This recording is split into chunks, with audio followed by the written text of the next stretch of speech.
Hello friends, welcome back my channel quick knowledge. अगर आप लोगों से अलग दिखना चाहते हैं और आपके अंदर ये जुनून है कि आप देश के लिए कुछ करें, तो आप एनडीए ज्वाइन करें और अपने ड्रीम को पूरा करें। आज हम बताएंगे कि आप किस तरह से अपनी स्ट्रेटजी अपनाएं ताकि आपका एनडीए में सिलेक्शन फर्स्ट अटेम्प्ट में ही हो जाए। बहुत ही इंपॉर्टेंट टिप्स हम देने वाले हैं, इसलिए इस वीडियो को लास्ट तक ज़रूर देखिएगा दोस्तों। अब हम एग्ज़ाम पैटर्न की बात करेंगे। दो तरीके से इसमें एग्ज़ाम होता है, पहला रिटर्न एग्ज़ाम, दूसरा एसएसबी इंटरव्यू। रिटर्न एग्ज़ाम की बात करते हैं तो पेपर फर्स्ट और पेपर सेकंड।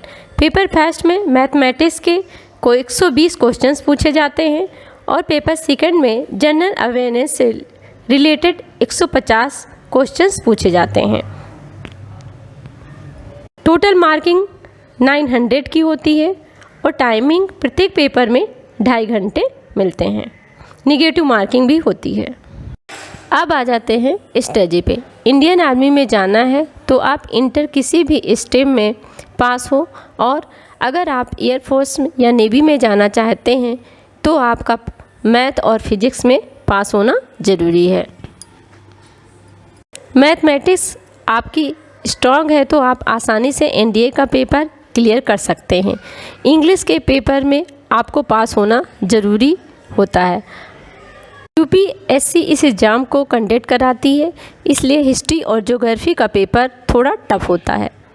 साइंस के पेपर में क्वेश्चंस 10th के सिलेबस से पूछे जाते हैं, क्योंकि इंडियन आर्मी में जाने के लिए साइंस, आर्ट और कॉमर्स के स्टूडेंट भी फॉर्म भरते हैं। अब बात करते हैं इसके कट ऑफ की, तो इसकी कट ऑफ बहुत ज़्यादा हाई नहीं जाती है। 900 में से 400 साढ़े 400 तक का इसकी कट ऑफ जाती है।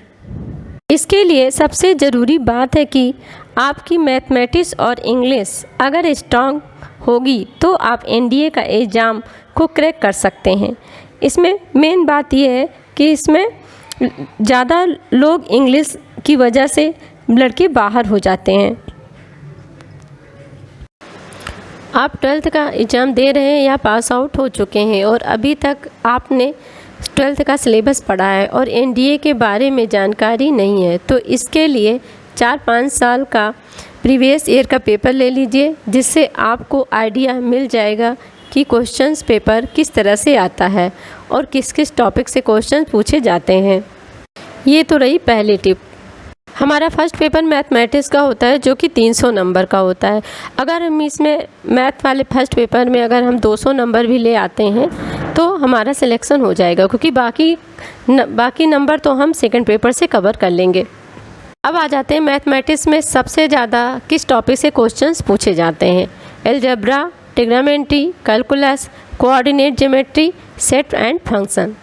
हमें इस बात का भी ध्यान रखना है कि किस किस टॉपिक से कितने क्वेश्चंस पूछे जाते हैं। जैसे सेट एंड फंक्शन से 6-7 क्वेश्चंस हर साल पूछे जाते हैं। इसके बाद आता है अलजेब्रा। अलजेब्रा से 30 से 35 क्वेश्चन पूछे जाते हैं। इस टॉपिक है जो कॉम्प्लेक्स नंबर। इसके सब टॉपिक होते हैं sequence and series, permutation and combination, binomial theorem, logarithm, matrix and determinant. इसमें बहुत छोटे छोटे टॉपिक्स होते हैं जो आप 1-2 दिन में कवर कर सकते हैं। इससे हमारा जो सबसे इम्पॉर्टेंट टॉपिक है वो है trigonometry. Inverse trigonometry, height and distance से रिलेटेड ट्रिग्नोमेट्री में से क्वेश्चन पूछे जाते हैं। 12 से 15 क्वेश्चन हर साल ट्रिग्नोमेट्री से आते हैं। कॉम्प्लेक्स नंबर के क्वेश्चन सॉल्व करें या फिर कैलकुलस के क्वेश्चन सॉल्व करें या फिर फंक्शन से रिलेटेड क्वेश्चन सॉल्व करते हैं, उसमें भी ट्रिग्नोमेट्री के फार्मूले यूज होते हैं। इसलिए इस टॉपिक को बहुत ध्यान से पढ़ना है। अपनी स्ट्रेंथ को आपको पहचानना होगा और जिस टॉपिक पे आपकी अच्छी पकड़ है उसे अच्छी तरह से प्रैक्टिस कीजिए और एक नोटबुक लीजिए और उसमें सारे टॉपिक के फार्मूले नोट डाउन करिए। आप एक चार्ट भी बना सकते हैं। आप स्टडी के पास इस चार्ट को लगा लीजिए।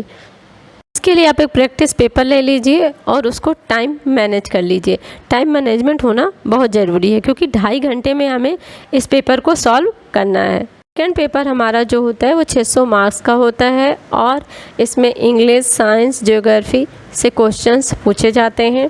इसमें साइंस और इंग्लिश के पेपर तो थोड़ा इजी होते हैं, लेकिन ज्योग्राफी और हिस्ट्री के पेपर्स टफ होते हैं, क्योंकि इसको यूपीएससी एग्ज़ाम कंडक्ट कराती है। तो हमें थोड़ा फोकस करना है हिस्ट्री और ज्योग्राफी पे। अगर हम 600 में से 200 मार्क्स भी ले आते हैं तो हमारा सिलेक्शन होना पॉसिबल है। आपको हमारी ये वीडियो पसंद आई हो तो प्लीज़ इसे लाइक करिए, शेयर करिए एंड सब्सक्राइब करिए, ताकि नोटिफिकेशन में मेरी जो नेक्स्ट आने वाली वीडियो है वो आपको मिलती रहे। Thanks for watching.